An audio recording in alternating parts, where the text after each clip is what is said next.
Andor's metaphors are often subtle, but sometimes they're a bit more on the nose. Case in point, Cassian and Vel framed as insignificantly small with an epic uphill battle in front of them. Yeah, I know they're nearly at the top of this hill, but there will be plenty more to climb through the long dark night in front of them. This scene is the beginning of Cassian's acclimatization, not just to Aldhani, but to rebellion. In the climate of rebellion, the air is cold, even when you're with comrades. Everything is a slog.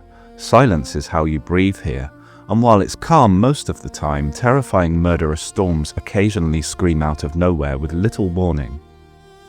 Cassian's got the skills for this, but not the mindset. He knows his way around a heist, but this is a level of heat far beyond even his impressive Starpath theft. This scene is the handover point between Luthen's world of ideology and Vel's world of logistics. It introduces Cassian's first true experience of rebellion on the ground, stripped of rhetoric, reduced to physical endurance, fear, and enforced silence. They move slowly uphill, and Vel breaks that silence. Is your arm something I need to worry about? There's no subtext there. She frames it plainly as personal risk assessment rather than sympathy or compassion. But Cassian is more interested in something else. Who is he? His curiosity burns through his fatigue. He's met dangerous men before, but never one who felt omniscient.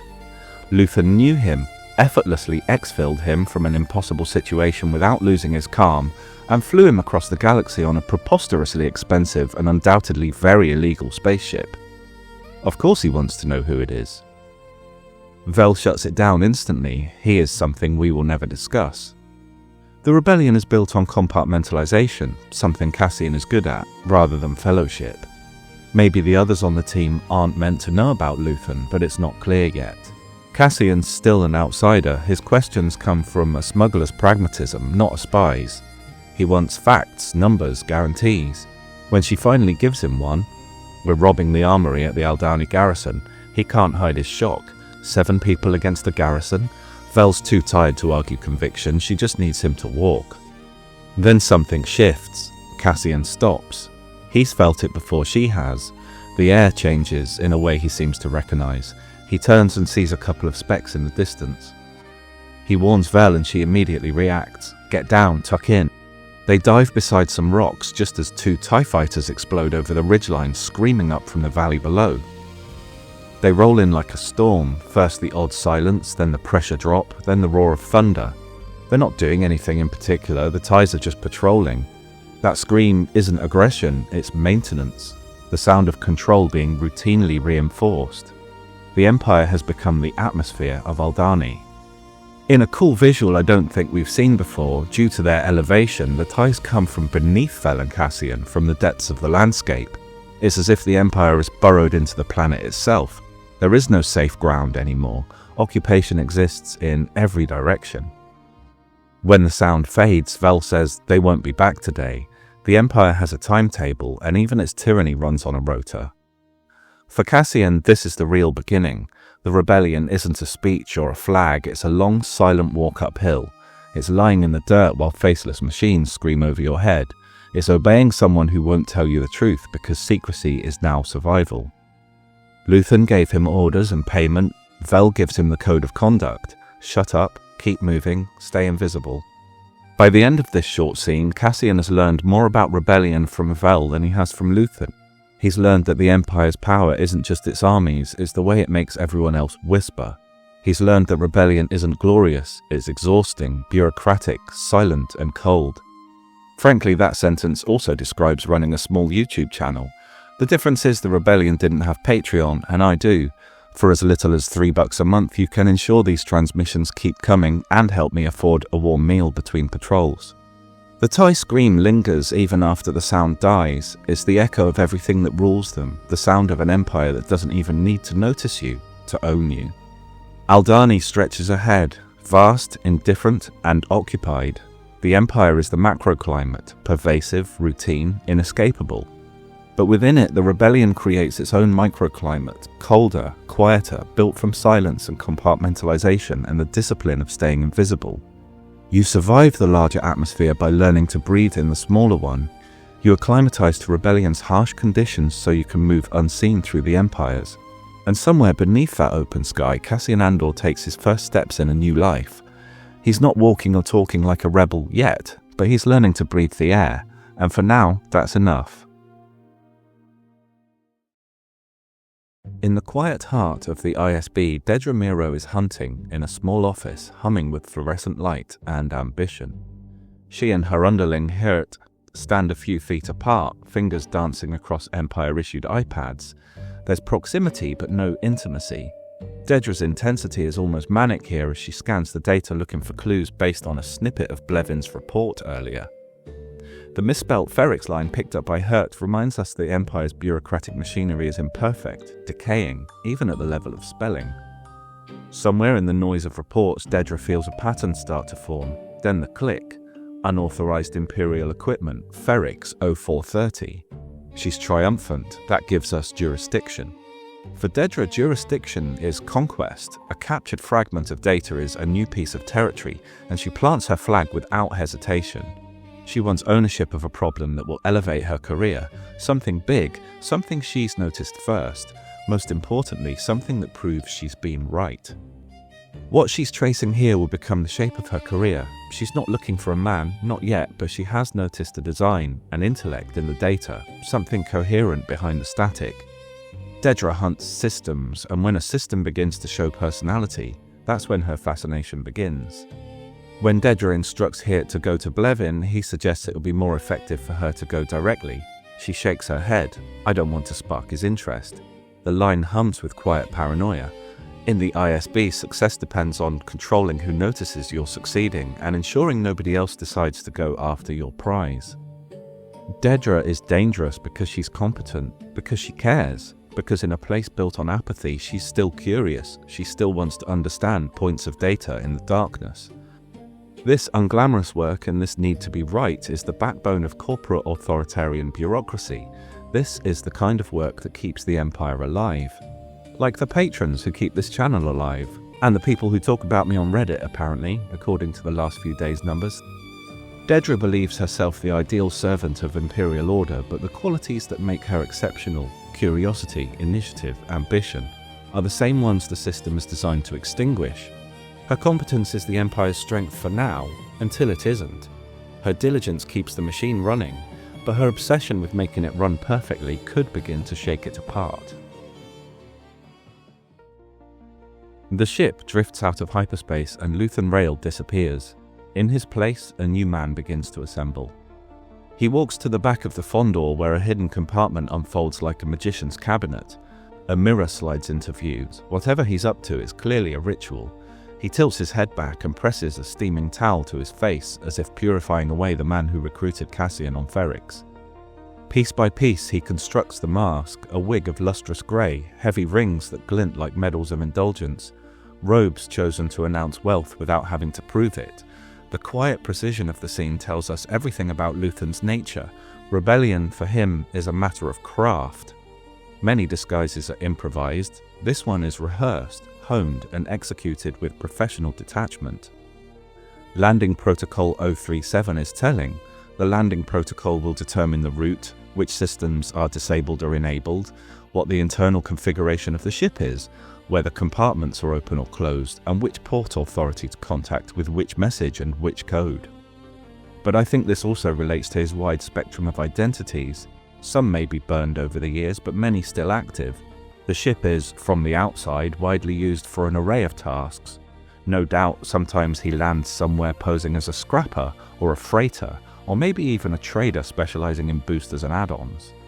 This landing protocol is how this guy, whoever he may be, would land. When he studies himself and begins to move, a smile appears. We can tell, spying on this private moment, that it's fake. He's remembering how this other man stands, how he gestures, how he breathes. Everything about the way he poses, his posture and the way his outfit hangs is relaxed. The body language of a man with absolutely nothing to hide. He takes a moment to live in the skin, like greeting an old friend. Who's this guy again? Oh, there he is, got him. There's no way to know if the Luthen we've already met is the real one, but this new one clearly isn't. Once he's got the feel, the face immediately drops. He's not going full method here, he's not going to perform for the ship's AI. It seems the act is deployed as needed rather than lived in full-time when he's in the costume. On a planet that equates wealth with harmlessness, excess becomes a shield. To disappear here, you must first become conspicuous. What the scene captures, wordlessly, is the loneliness of the double life. Luthen's rebellion depends on the very affectations he despises: luxury, vanity, comfort. Every detail he wears is stolen from the enemy's language, yet he performs it beautifully because he must. Luthen hides behind luxury. I hide behind narrations about Luthen hiding behind luxury. One of these can't exist without the other, and for the price of a coffee a month you can help keep these analyses coming. In fact, I don't think you can buy a coffee in the UK anymore for the price of my lowest tier.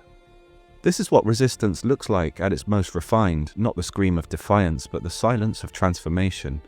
The rebellion survives because men like Luthen can disappear in plain sight, becoming precisely the thing they're trying to destroy, not to imitate but to infiltrate. The scene ends without dialogue, but every gesture speaks the same sentence. To fight an empire built on illusion, you too must master the art. We see Vel retrieve a bag of supplies she's previously stashed in a secret hole, and then the camera shows us where we are. A wound in the earth. A quiet valley, green and skeletal. It's nothing like the wound on Canary, and at first sight you might not see the damage at all. But ultimately it's the same thing, the quiet echo of a genocide.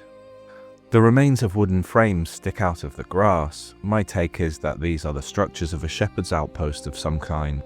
The frames would have had animal hides stretched over them until the former inhabitants packed up everything that wasn't nailed down and left.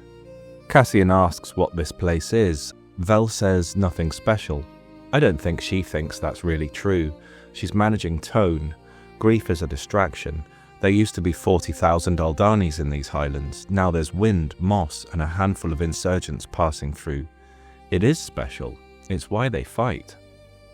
The Empire didn't need to burn this world. It didn't abandon it. It simply relocated it. Often people think genocide means wiping out every member of a group, but it can also mean removing people from their land by whatever method. The Aldhani weren't removed by force, but you can bet the Empire narrowed their options until what they thought they chose was all that remained. Force would have been the backup plan. Factories in the lowlands, housing blocks, enterprise zones. Vel sarcastically uses the Empire's euphemistic language of progress layered over forced displacement. This is how authoritarianism industrializes cruelty, rebranding it as opportunity. In explaining the Empire's interest in the world, Vel drops the word one in the way the late Queen would have, to mean you, plural. Whether she's mocking the Empire's aristocratic language or letting slip a little something about her real life isn't clear, but either way it sticks out. You'd never hear it on working-class ferrics, you'd never hear Bix say it. This quiet scene carries no violence, but it's in the air that used to smell like cooking fires, in the silence of a language no one speaks here anymore. Vel sighs, goes to grab her newly acquired supply bag and tells Cassian to drink up. There's still a way to go. The scene closes the same way the Empire closes a world, with the rhythm of logistics: extract what's useful from the earth, refuel, and move on.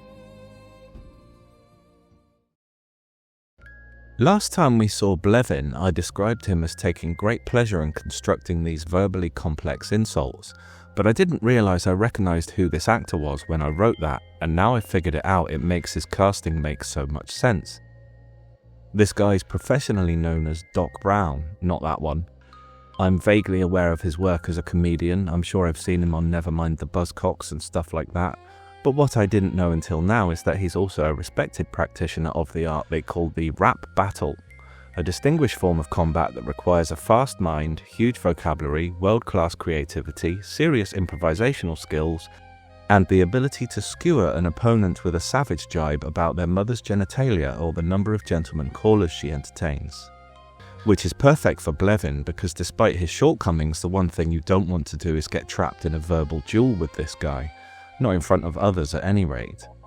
My read is Dedra is cleverer than him, thinks he's beneath her, but she finds it inefficient to channel her thoughts into verbal dexterity when she has loftier goals and a laser focus. I don't like talking ahead too much, but we know she Cordelia's someone with a lot of verbal power into submission later in the series. I'm the nastiest girl in Sunnydale history. She, in comparison, sounds almost childlike here. Children are efficient with their speech. With her, I want the full Ferrex report, and threats of appealing to a higher power to solve the disagreement.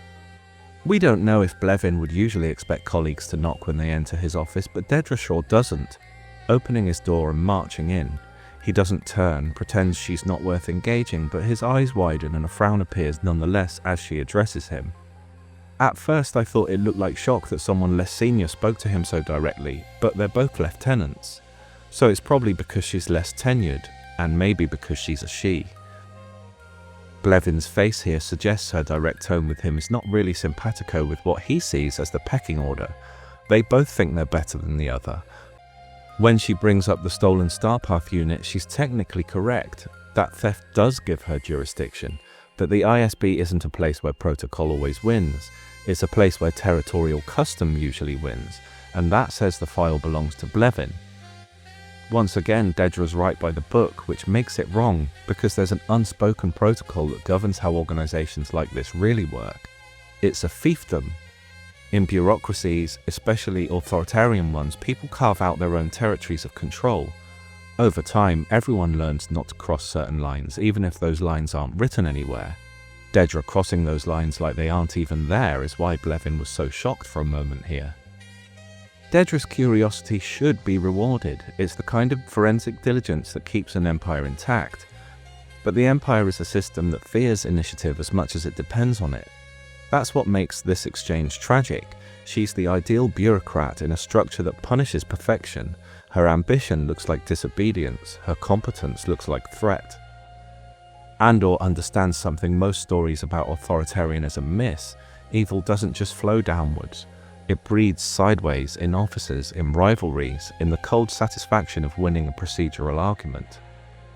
When you're climbing the ranks of the Empire, you do so alone, and Blevin's right, you should never look down. Not because of fear, but because if you ever did, you'd see what the Empire really stands on. An infinite void of people just like you, still falling. Morning on Aldhani begins with a lesson. Nemik sleeps against a rock, small and boyish, still young enough to believe that tiredness is something you can afford. Skeen wakes him with a gun in his face and the kind of story that sticks. Everyone's dead while you were asleep. It's a brutal awakening, but he's right. He's showing Nemik what the world of rebellion looks like when you forget where you are. Skeen's anger is discipline. I suspect he's lived through the kind of mornings where that story wasn't a story. Then he spots two figures coming down the hill where he was expecting one, and he's worried.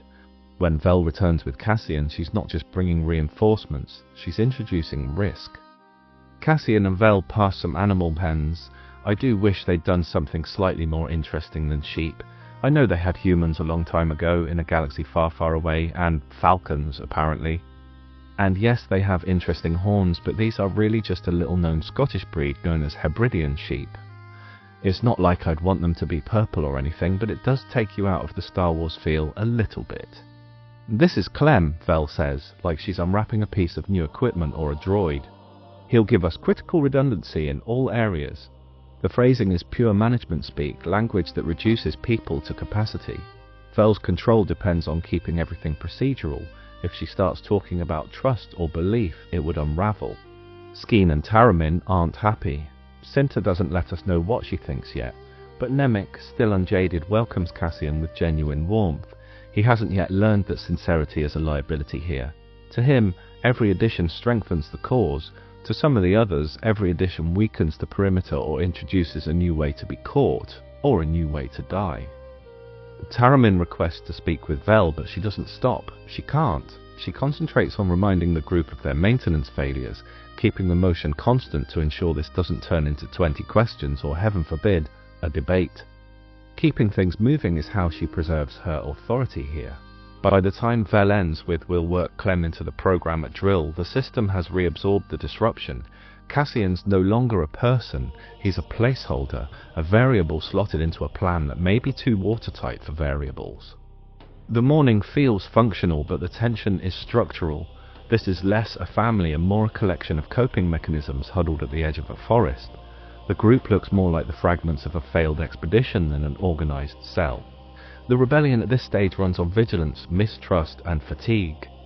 A chain held together by the shared understanding that rest is dangerous, curiosity can get you killed, and risk management is everything. The scene is about inertia, how rebellion, once set in motion, sustains itself through repetition and hierarchy even when belief starts to fade. Every member of the group is here for a different reason, but they've all adapted the same posture: move, obey, and endure. Each part of this machine is worn, hard to replace, and slightly misaligned, but it's still moving, because if it stopped, you'd probably never get it going again. We're back on Coruscant. The scene opens in a transport hub, a huge open space encased in glass and bathed in light. Announcements echo across the space, sterile and bureaucratic, listing destinations like numbers on a spreadsheet: Hosnian Prime, Plexus, Euphornis Major. Moving with purpose through the thrum is Syril Karn, carrying 2 cases and looking stern. As he boards the lift, the spacious and airy world above begins to close in. The camera locks him in frame as he descends through the layers of the great city planet. The design moves from transparency and light to the dense, heavy geometry of concrete and shadow. Is he traveling or descending? This is Syril's demotion. The Empire is built vertically and Syril is falling. Every level he descends is like a slap in the face to him. Every level represents a social class, a level of achievement. Each level has slightly less polish than the one above it, and he goes down, down, down. The geometry of the space he arrives in is perfect: concrete ribs, angular corridors, light falling in hard slices that box him in. It's brutalism as social order, and it looks familiar to me. This is what we British would call a council estate. I think the closest thing America has is the projects. There's CCTV, but it was destroyed years ago. The lift smells of chips and piss, and there's a constant background rumble of dogs, drilling, drill music, and domestic abuse. Check out some photos of the Alexandra and Ainsworth estate in Camden and tell me that's not where Syril has ended up. He rings a doorbell and a tiny woman opens the door and gasps. He says one word, "Mother," and his voice cracks. It's the most human we've heard him sound. And it's met with a slap. Affection that still insists on control. The rhythm of their relationship is encoded in that moment: humiliation first, comfort second. The colour is interesting here. The hallway outside is cold blue, but the interior glows gold and heavy. It looks warm at first, but it's a trap. It's amber, the colour of confinement. Once the door is open, Syril is trapped in that amber, stuck like a helpless insect. A passing neighbour is gawking at them. Cyril's mother shoos her off, snarling, "What are you staring at?" A faint trace of class drama. Even here in the lower middle rungs, there's surveillance, judgment, and shame.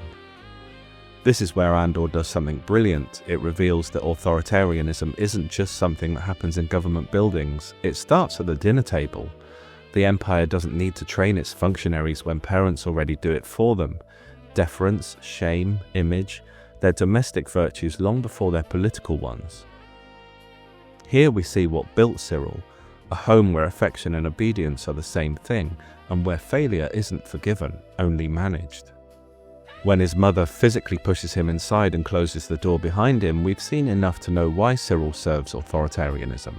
He was raised on it. He thinks it's love.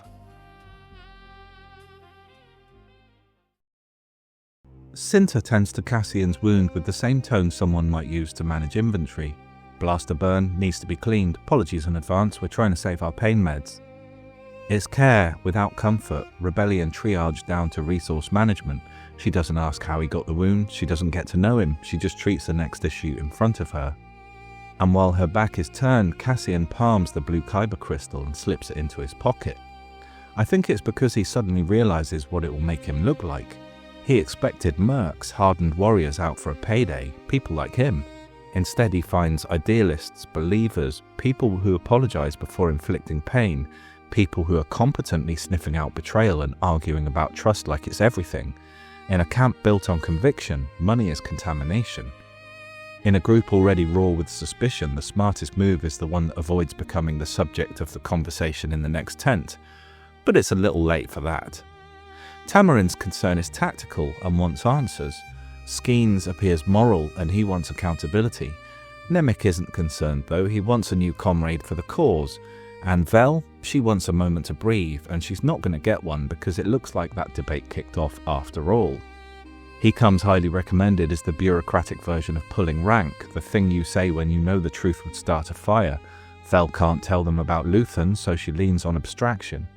She's holding the room together with procedure. Skeen sees straight through it, so you don't know him. Skeen is the camp's barometer for danger. He's lived enough hard years to smell when the odds change, and right now they've changed in the wrong direction. But he doesn't argue when Vel reminds him that his life is hers right now with a glare. Tyranny is different. He's the quiet professional, the one who actually understands the tactical implications. Adding a new body this late is unusual and risky, but unlike Skeen, he isn't ruled by anger. He's noticed Cassian's brass, sees his use, he just wants to make the numbers add up. And then there's Nemik, sweet, earnest, ideologically caffeinated Nemik. He looks at Cassian and sees belief, not because Cassian has shown any, but because Nemik needs to see it. And that's not subtext for once, he says as much. He's the type who assumes conviction is contagious, that if someone shows up it's because they feel the same fire he does. But Vel has no room or time for any of this. I trust him, okay, alright. I think she's actually thinking of Luthen when she says this. She looks at both dissenters pointedly. It's a line drawn in the dirt. Everyone here is hiding something. Cinta hides her care in medical pragmatism. Taramin hides his doubts in professionalism. Skeen hides his trauma behind suspicion. Nemik hides vulnerability behind idealism. Vel hides Luthen behind everything. Cassian hides the Kyber as a necessary safety precaution. The scene is about trust under rationing. Painkillers, information and belief all are in short supply, but trust is the rarest commodity in this camp. Nemik spends it freely despite being very overdrawn.